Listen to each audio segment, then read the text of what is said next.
Short lang, sir. Hindi po satisfied sa case nila against Joel Villanueva. What's our reaction to this po?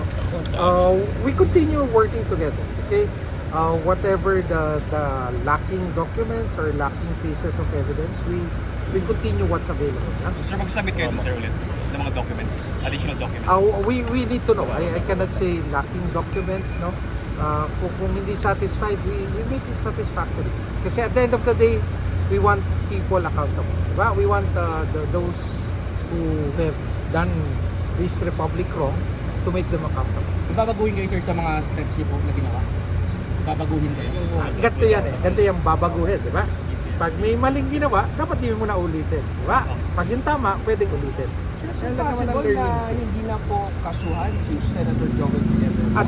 That's a presumption that we cannot reach at this time. No? Pero what's your recommendation, sir? Pakasuhan. That's a conclusion again we cannot reach at this time. So anong status ngayon, sir? Anong status Well, po we ngayon? need to defer to the Office of the Ombudsman. Kasi at the end of the day, it's the control of the Ombudsman, and we respect yung kalang evaluation of the pieces of evidence related by the DOJ. Sir, Again, we will work together. Sir, former Secretary Boron, sir, planong gawing state witness. Ano po yung epekto sa kaso niya dito? Bonoan, yes. Secretary Bonoan technically has no case with the DOJ. It's all with the Office of the Ombudsman. No, everything is weighed. No, everything will be weighed depending on the perspective of the Office of the Ombudsman. At the end of the day, to make the public officials accountable, it's within the control and powers of the Ombudsman. Sir, may pero restitution- clarification lang po, yung pagiging state witness niya, ang magde-declare nun, DOJ lang po ba? Or may power? There's a mix, diba? There's a mix. Pag tiningnan niyo po yung basically the spectrum of being a state witness. Meron sa DOJ na state witness, meron din sa office. So, May powers din ng ombudsman. Magre-restitution po ba siya, si Secretary Bonoan?